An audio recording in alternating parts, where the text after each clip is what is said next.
Hello, welcome to this video. My name is Allie with ACIM, and today I'm going to talk a bit about spiritual discernment, shadow work, and my own personal sort of practice right now.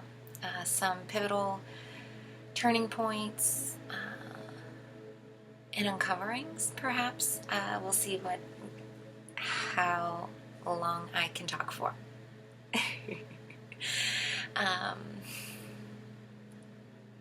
If you're new, thank you for checking out my channel. I typically don't do these kind of personal videos too often. I do them here and there over the course of many videos now, hundreds.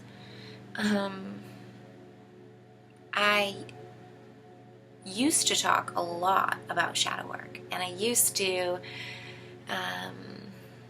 have a bit of kind of ongoing series or ongoing something to do with kind of like what I call energy alchemy, light and shadow work and doing good work for ourselves, and also discernment, like out there in the world with others, and how we interact with others, how we exchange energy with others. But typically, I tend to talk about this like from a third-party perspective, and I talk about it more in general terms and speaking about the metaphysical kind of side of things, versus what I'm going to be doing a little bit today, which is kind of talking about myself and my own current steps and phases, and what I'm up to. So, if you're interested more in like system processes, how to make this kind of stuff work for you, what I'm kind of talking about in general, and you haven't seen any of my content before, I have quite a few different playlists on this channel and my old channel, all about different shadow work, meditations for it, different exercises, things to watch out for and stuff, because it is self-development, self-inquiry. It's contemplation and self-discovery. Did I say that already? Looking for your best, highest road to that, the path that's going to lead you to where you ultimately are. You're destined to be, And so I feel it's more of an uncovering to getting to the center of who we are, versus trying to pile things on or get to another place to prove that we're there and we are that thing. I think we already have that underneath as the organic template, sort of the seed of the, bestowed to us, each one of us. And that it's more about bringing it to the surface and in different ways than anything else. But I lately have been reading A Course in Miracles and doing A Course in Miracles. And I also, about a year ago, a little more than a year ago now, a year and a couple of months, give 3 months or so to a year, I started reading the New Testament. I've had my own sort of different connection points, nudges and little inspirations, little callings beforehand, for a year or so, even before, I sort of had these more known touch points that are kind of tag phrasey. And so I am going to talk a bit about Christianity. I am going to talk a bit about A Course in Miracles and Jesus and God and the Father and the Holy Spirit. I'm going to use all of these words.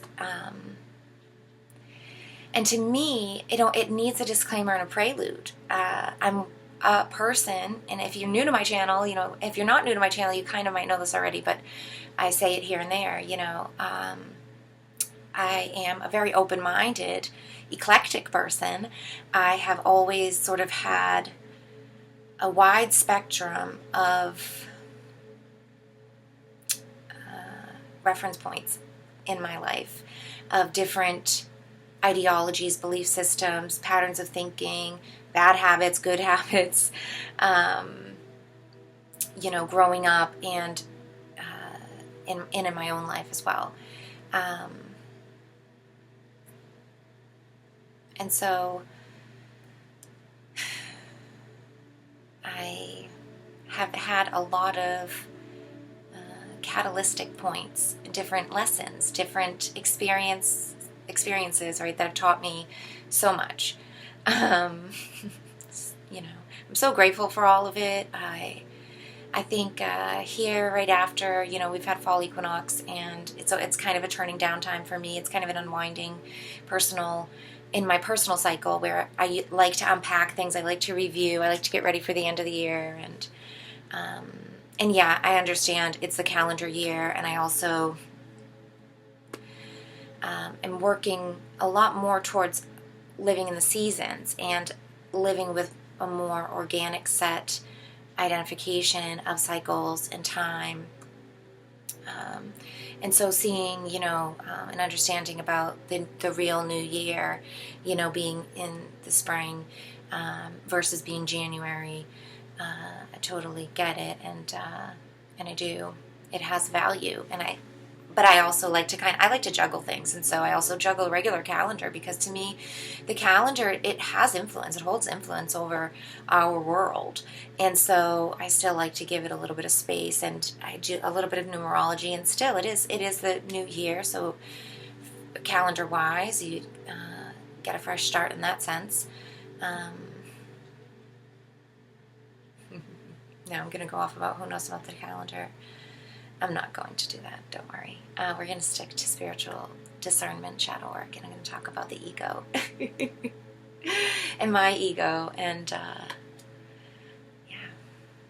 That's what I've really come here to talk about, not to sort of give a prelude about, you know, the generalities of who I am and stuff like that. But for some reason, when I get going on a video, I always end up with something at the start. Just in case somebody's new, just randomly clicks on the video. You know, I want them to get a sense of things. So thanks. And yeah, so like I mentioned sort of already, have been reading A Course in Miracles. I think I'm at lesson 95 right now. And just doing one a day, every day so far. And so it's been 95 days. And I'm also reading I have this version, you know, and it's got a bunch of different, it's got the exercises, it's got a text, it's got a workbook for students, manual for teachers, clarification of terms, and supplements. And so I'm reading in the workbook for students right now, as well as, you know, every day doing the exercises. And then, like, yeah, I'm in chapter 14 of the student text, and that, you know, it's been synchronistic to me. It's been really cool and a really fun experience of this, to read that textbook along with doing one of the exercises every day, because they always seem to have these wonderful parallels. Sometimes I don't even read out of this every single day. The student book, I might not have time, or I might not get very far, because it's very, very thick. It's to me, it's like metaphysical stereo instructions to your personal body, to your life, to your shadow alchemy, to your systems. Like, I like to see a mind, body, spirit system, 3, you know, the Trinity kind of breaking the bosses down within you as that. Of course, they face light and shadow. There's a dualistic function that resides underneath all of that. Hence, number 2 comes before 3. But this text has been phenomenal for me. Especially, I've said this to my friends, who we have like a little bit of a side kind of book club on it, just talking about different touch points about it. You know, some of us have read it, some of us haven't. But it's just a wonderful center focal point, because whether you're familiar with the text or not, the things that it brings up are they're simple, deep, and they're really introspective. They're really inspiring, and something so like thick that you can kind of chew on, you know, mentally for a long time. if you choose to do it honestly, because I sense that as well. It could be you need to be at the right time and the right phases of your own personal development to be able to come to a book like this, come to a practice like this. Same thing, I believe. For me, I came to the New Testament at the right time for me to read these things. And it's so interesting to me as well, the parallels. And there's plenty of people who are ultra traditional and have this sort of gated off perspective about Christianity, and it would totally clash with A Course in Miracles, because this is channeled material, and it's inspired by, spoken through Jesus himself. Is it's written sort of in this first person perspective, but the person's voice that it is supposed to be Jesus. And that in itself, channeled material, mediums, crystals, all those kind of things, numerology, astrology, sometimes you say those around some people and they're like, they immediately, they cannot handle it. It just clashes completely. And I understand. I totally get it, because there's most of it is negatively focused. And I talk a lot about negative systems versus positive systems. They're self-serving. They're not anything about a holistic service to the whole, to the great creator, and the great other, who we should all be seeing as all we all are placeholders for, and we all are reflections of, and we are all these fractal points of discovery, sovereignty. A lot of the occult, a lot of the even traditional religions are so pigeonholed. They're self-serving now, and they don't reflect the whole. And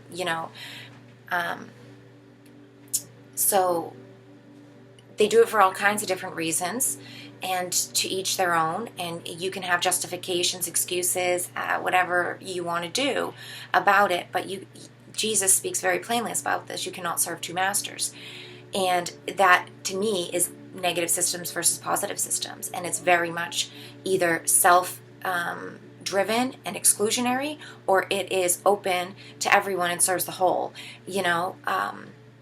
Either we see everyone as our neighbor and brother, and we seek to serve them and honor them as they are, and that's your truth, or it's not. Or there's others, there's exclusions, there's asterisks and little terms at the bottom, and lawyer loopholes, like I like to call them.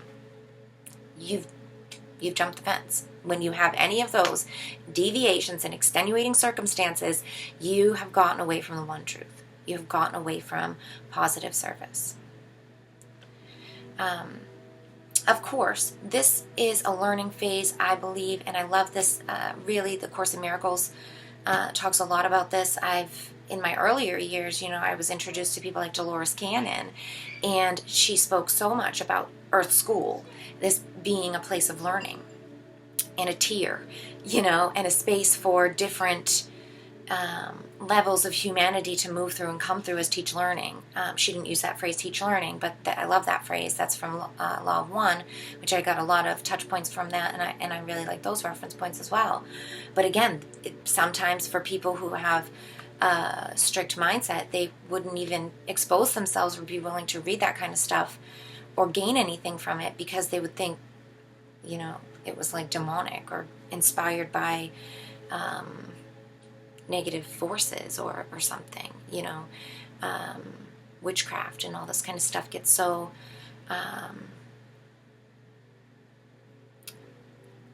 coagulated and incorrect things get put with things that are correct, and then everything gets thrown out. And it's my hopes, usually is to untie a lot of this stuff, because I'm blessed enough to have come from a background that wasn't strict or anything like that, and I've had a ton of spiritual deep connections, motivations, and inspirations throughout my life. I've had a lot of unexplainable, miraculous things happen to me, happen to people that I know. It's always been something that's a curiosity and an intrigue to me. I've always been an outsider type of person who's sort of experienced fringe paranormal kind of things. And I have had some epic rock bottoms that have been times of ultimate atonement and salvation.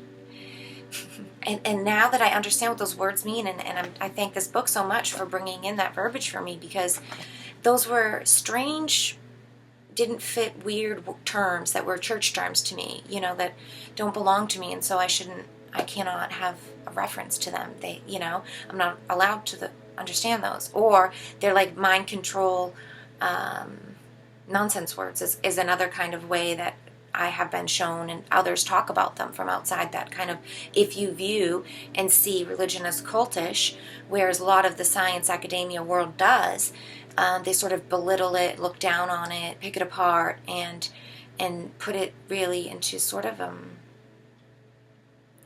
almost like a backward savagery, almost like an uncivilized kind of thing. They see scientists, academic kind of people,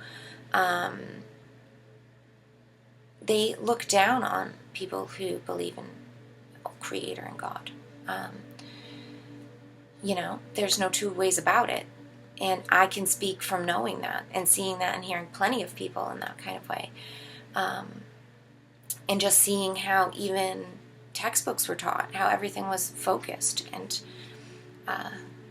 not to say that there's not truths that we couldn't get from that, but they just want to cut out purpose. They don't want to talk about purpose, instructions. They don't want to talk about where anything came from or what it's for. They just want to talk about the doing of it, or the how it's done, and the after effects and stuff. And to me, all well and good. I mean, we can get some stuff from that kind of stuff, but at the end of the day, I like to tag into purpose. I like to have a deep-rooted understanding that things matter, and coming up through the world that I came up through is very much the opposite of, you don't really matter. So yeah, but nowadays,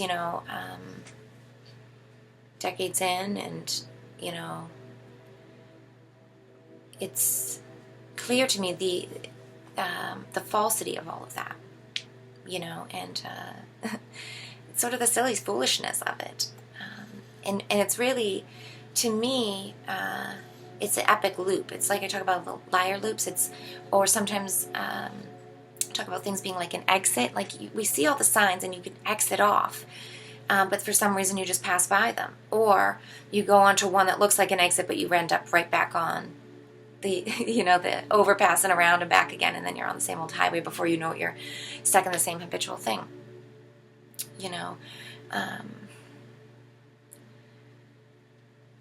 I think it's the way we learn. Repetition in itself can serve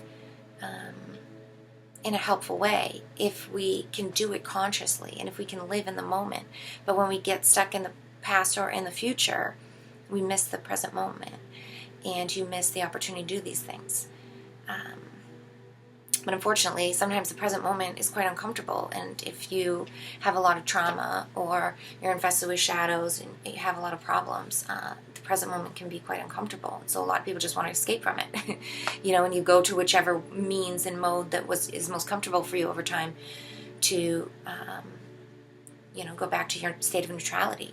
Even when it's an uncomfortable bad one, or it's full of lies and it's not correct, we tend to just go back to them because it's known, right? And I've done a lot of different work in my own self to get out of different, habits, and I feel like I've made great strides. And I say all this, and I'm sort of giving a kind of background of where I've been, and just a couple of touch points, not really anything to say that I came to this Course in Miracles book and felt almost, yeah, I know it already. Yeah, I get that. Yeah, I've done this practice. It's so interesting,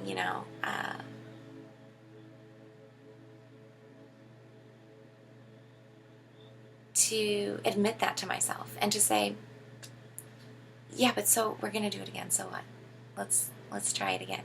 We're all about refreshing and living in the moment, and every new moment is new, right? Can't step in the same river twice. Let's live it, life alive, right? And so I took that beginner's mindset and went back. I've been calling it metaphysical kindergarten lately to myself. I'm back putting myself in metaphysical kindergarten. And whether that means I'm a student or I'm the kindergarten teacher, just to have that foundational point, because I've had children, and I know some people haven't, so this is going to be a different thing, but and I had children when I was, I had my first son when I was 19, and then I had my second son at 26, and I was still young, and I was able to really get into my imagination again with them and see the world through their eyes and really get excited about things and let it tap into my curiosity and creativity and do fun things and get down on the ground and build forts and really play at the playground and let my imagination help build theirs and help invigorate theirs and let theirs lead the way and let mine follow, and really be a kid and see holidays again as inspired by them and want to have the little magic there, and it reconnected things from my childhood that were fun. And like, I didn't have the best childhood even, I could have plenty of things I knew I didn't want my children to have. I did totally opposite than what I was exposed to. But still, the littlest things, like little good happy things that I remembered and recall coming through, all through their ages. And especially when they were small, 1, 2, 3, 5, 7, like these littler ages. It's just, especially the toddler years, and there's this joy, I call the babies, like when they're small, beacons of love. And, my kids are 11 and 19. So it's quite a while since I have had that in expression right there. And they really are. And they really, now to have, again, the contrast of sort of, it's a different radiation. Yes, of course, it's still wonderful, happy, great, different time and different beacons of love, and there's more,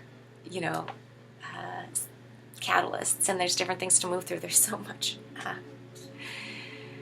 Children offer such a mirror to, when you choose a path of transparency, shadow work, light work, if you want to be your best self, you want to tell the truth every day, you want to try to do good work and be of good service, love yourself and love others, and just do what's best for everyone, to try to find good harmonious solutions and really empower your own space and your own little collective tribe, whoever's around you, whoever you bump into, even the strangers, to see them as, like Jesus teaches, oh my gosh, to come to this later. Like, if I had tried to bend like him, if I had this, if I had been given the commandments, not even his, because they're his father's, and of course he never laid claim to them. He taught them as known points. He was teaching the old truths that people had laid distortions over for hundreds of years. He was trying to get people back to the old one truth. He was trying to speak with the one truth through all the deviations that have been created after the Old Testament and after all that trash. He was really trying to bring out, and highlight back good service, honest service, positive service, and saying it only works one way. Either we do it this way and we go for it, and we'll find out it really does work. It really does pay exponentially, 100-fold over. It is pivotal. Even just the small glimpses I've got at it, just the small little tractions before we've slipped and fallen, and just the small tastes of it.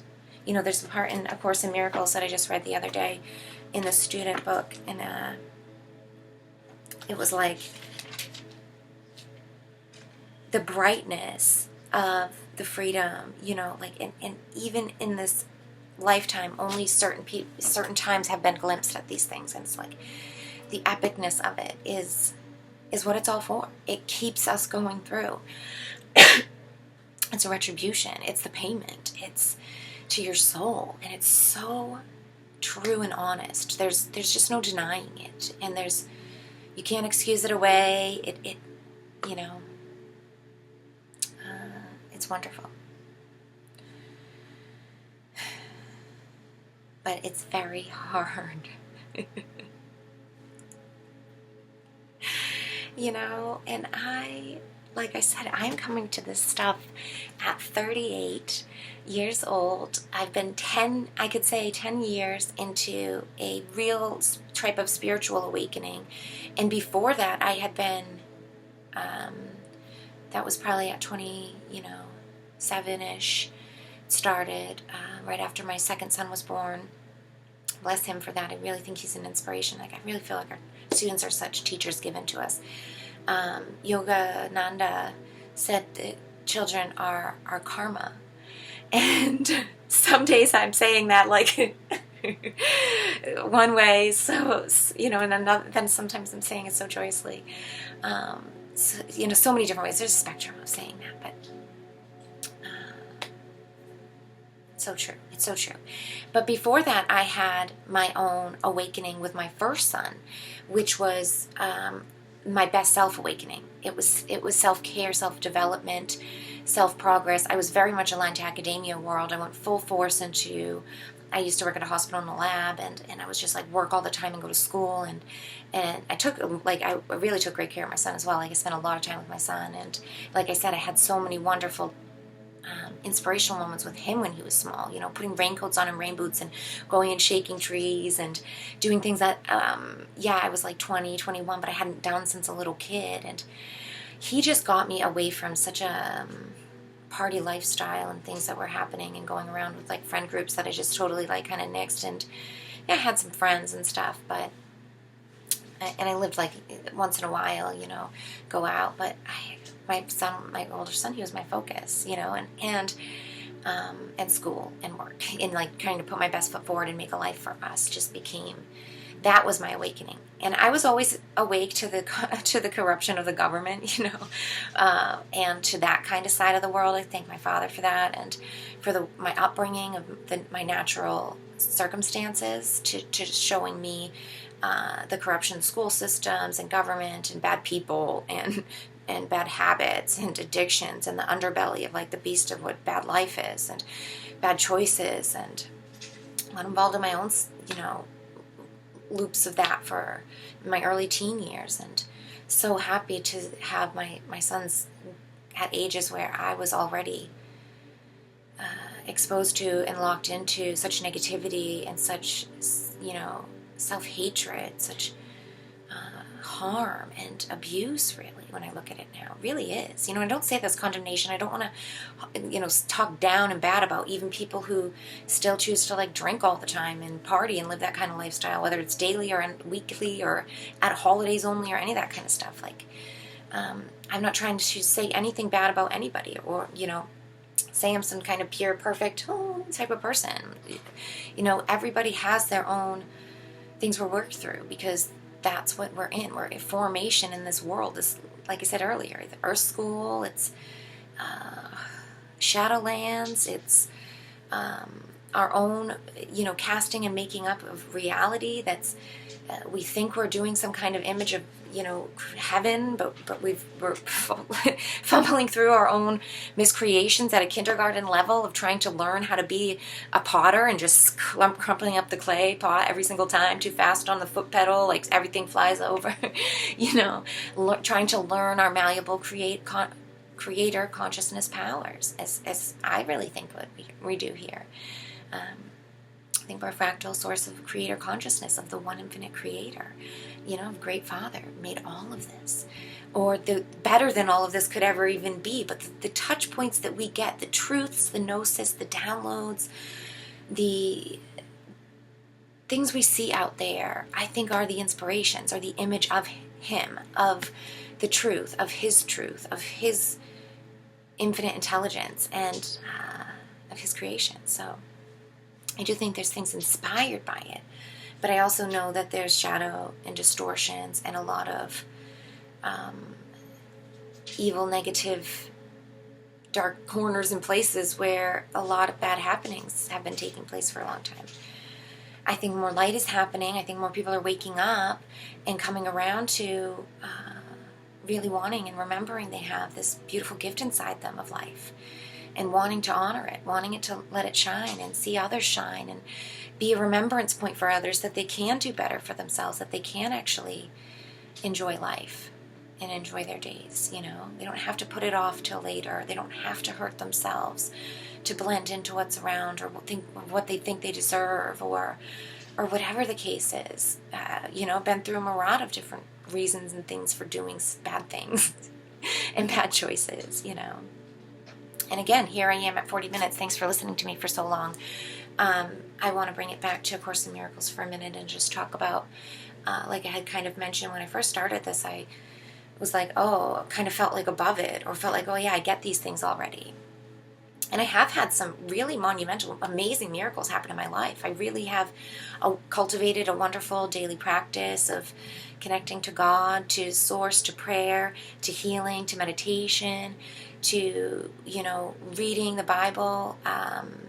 I don't do it every day, but I have a couple of times a week, at least 3 to 5 times a week, of reading scripture. And I have that Bible study every Sunday that I built out of a sacred Sunday practice that was even before I started reading the Bible. You know, I had been committed to having a day that I would honor my spirit's connection to God, to my Creator, to my endeavors here, my service here, to finding it, to finding truth, and to giving myself that point of rest and point of recharging and reconnecting to that.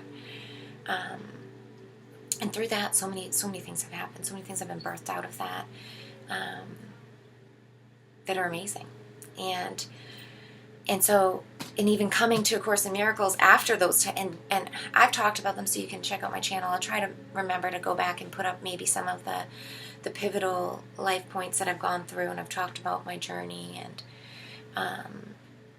hard times and through all types of ups and downs with my family over the last few years, even just through 2020, the amazing way that we were navigated through safely and never needed to compromise ourselves or worry about bills being paid, and we had a roof over our head even though it was hard to find, and even though we struggled with bouncing through hotels and homelessness, and we still made it, and we still found a place where, you know, we found jobs and things that we didn't have to compromise ourselves for things we didn't want to do, and our children were not, my sons were not exposed to anything like having to bow down to tyranny and harm themselves and go to, you know, I got to keep them away from school and stuff like that all through those years, and still to this day we found such a better pathway for ourselves, you know. It's been, that in itself has been a great, I had, you know, I feel like I was a pawn moved by God in these times. You know, I cannot explain it more simply than that. And for someone who was skeptic, for someone who wanted proof, I got it. You know, in ways that is, it's not ever show me when I want to be shown. It never is this tangible thing, but it's a playing of a movement. It's a whole chess gambit, and then it's checkmate, and you're like, yes, oh my gosh, how did I get to this known, and how did I win? I knew but I knew the whole time I knew it would come out right. I hoped it would. I had faith that it would. I put my best foot forward every day and knew that if I do this best thing, if I do these little good things every day, if I stick with it, it's going to pay off. I was told it would pay off. And it does. And for someone who has come up through checkmate moments as it being a virtual checkmate on me, to be like over, it's over, because I didn't listen, because I put myself in bad positions, because I made, sketchy moves that I thought were going to pay off but didn't in other ways. My own ego mind was doing that. And so to be able to come to A Course in Miracles and to see this ego that it puts out in front of you and it places you in this corner against almost, you know, I don't think I could. I think I would have bit off more than I could chew coming at that any other time before now. I have, you know, if I hadn't done these really tangible physical works of shadow and light work, I hadn't done really emotional ones, I hadn't done a lot of spiritual stuff, I hadn't gone through all of the systems work that I did, all of the things that I have done in my own videos that I've made, visible proof of those things that I've worked through, but also in my own work every single day, diving into the layers that those things are inspired by and that those things motivate me to move through, and things that are not on camera and things that have never been, you know, but I recorded my own self, you know. It's if I hadn't had all of these experiences up to this, I think I could have been triggered by the ego and put it away, not have been able to get good work out of it at the time, or that I would have been just, yep, I'm above this, I don't need it. I would have done it kind of superficially. But here I am in a middle zone. I am trying to be that bridging the gap and honoring both sides and saying, yeah, it is there. And it has been hard work. It is.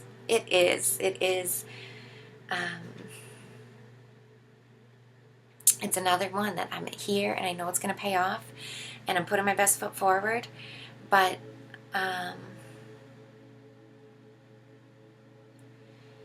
it's unique in itself, and it's so interesting because I can actually really, I've built for myself a beautiful middle ground, and I can see from, like I just said before, about these sort of other times in my life where I was more ego driven and I was playing those points. I was really trying to cast out and do projections and use my self in this manner, in this self-serving manner, and to control out the experiences and circumstances around me to get to these real points. And now I have a different feel of freedom, of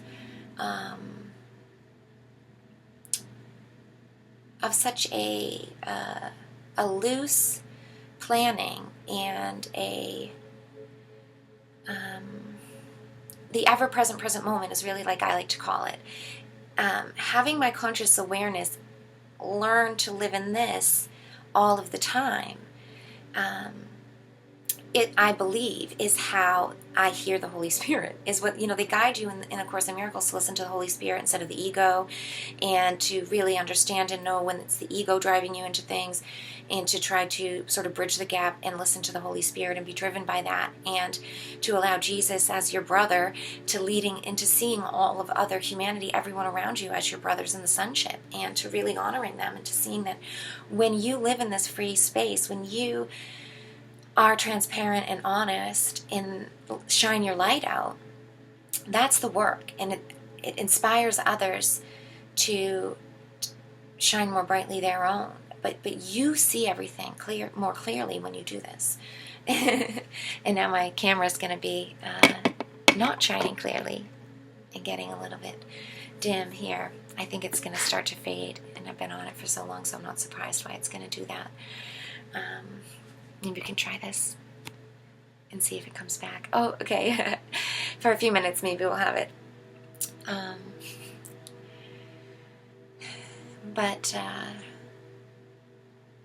to have these very tangible points and working points, and then to be able to honor and feel what the peace of mind created with so many years of meditation and inner seeking, and like my systems work, mind, body, and spirit, these 3 different layers, doing different meditations to listen to those layers, and then work to hear them working together, as has been my work for the last two years. And I did that levels work, and I'm building a course book on things like that. I hear that work in here, and I feel like it has become such a strength for me to do this work, and to be able to more honestly assess that and to say, yeah, there is a bunch of ego stuff there. Yeah, I guess it does have a lot of this stuff. And to be able to try to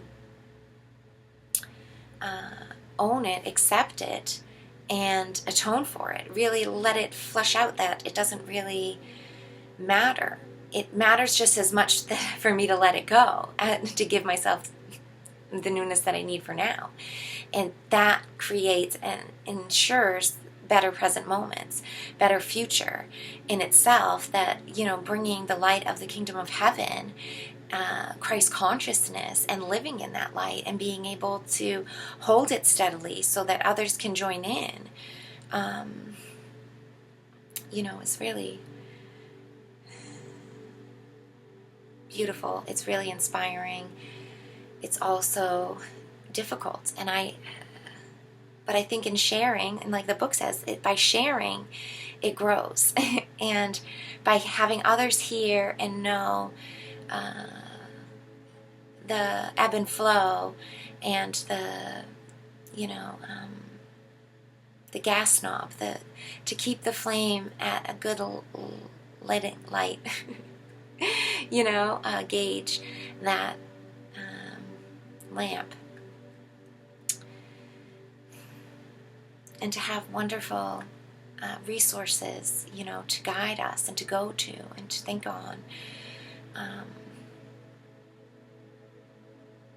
Just wonderful to me. It pays unseen dividends. It is the gems of life. It is all the payment, and it's been so beautiful to me that I've been blessed with this life where I don't have to worry really about money, and bills and things. Yeah, I'm not like a millionaire. I don't have unbelievable money to just go and kind of spend things, and yet I don't need any of that. I have everything that I need. And every essential and necessity is there. And even I'm so blessed as to have extra things sometimes, unexpected gifts and some luxuries. And when we have minimal luxuries, I think we actually appreciate those things to the fullest, to the way that they should be appreciated, instead of like having it and then the immediate sense of the newness of it sort of goes away, and you're like, oh yeah, okay, that just blends into the other things that you have, and then some other new thing catches your eye, and it's like, oh yeah, you have that for that way, and something gets put away with these things, and once in a while, like, you go back to it.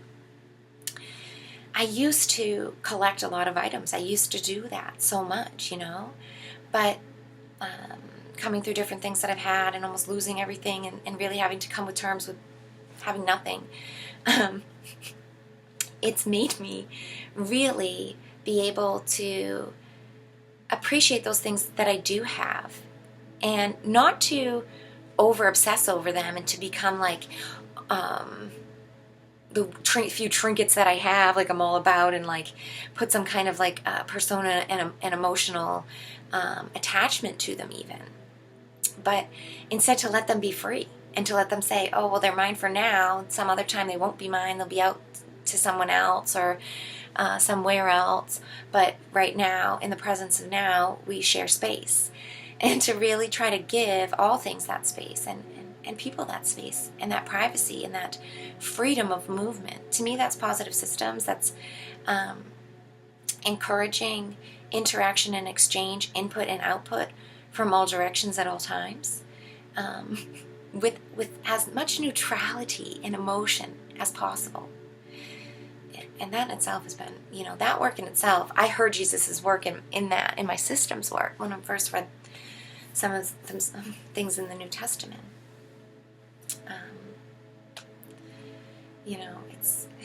It's amazing the way that teachings run parallel and coincide. I really think that all kind of truth is in one truth is in all of the original religions and traditions, and even those sort of indigenous kind of unknown ones, even in the tribal ones, even in those ones that sparked and weren't made into a huge following, somewhere kind of unknown to happen. I think those even have the one truth in there. They're all inspired by the true truth, and all interlinked and the same at the end of the day. So it doesn't really matter how we choose to honor, but that we choose to honor it, and that it is service to whole and to the great creator, understanding that we're all a portion of that creation of the whole. Yes, we have individual roles and impressions to be made, different purposes, but we all have the same sovereign value, that we are all an integral portion of the whole.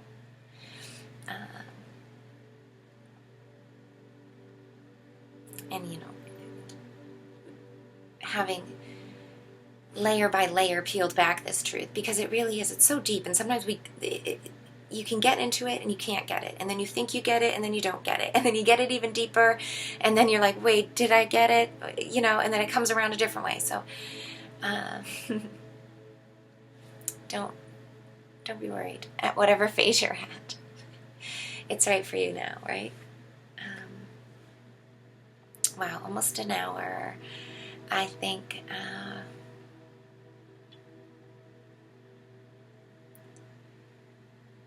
I've talked enough, and I thank you if you have listened to me for this whole time. I almost feel like I didn't say what I came to say, but whatever. If you have or haven't read Course in Miracles, I'd love to hear either your experiences with it, or if you're inspired to read it. Definitely, I think it's worth checking out. Same thing with the New Testament. If you're interested, I have sort of a non-traditional, I do a section of reading every Sunday. Today is Sunday, actually. I'll be doing it later on today. Chapter 23 today. This is I'm so excited to read chapter 23 today. There's an absolute roast in chapter 23. The way that Jesus roasts the Pharisees and the Sadducees, and the man, and the corruption of the time, and their state synagogue sort of relationship that's taken over, the world, and both the sort of Roman world, all the city-state worlds around them, the Middle Eastern worlds, and all that kind of time. It's so similar to today that I'm loving it. And I'm also glad that I didn't come around to reading it or hearing these stories or really understanding about it until now. So yeah. Thanks for listening to me. Thanks for being you. Thank you for your contribution to our collective. We would not be the same without you. Thanks for witnessing mine, and I'll see you next time.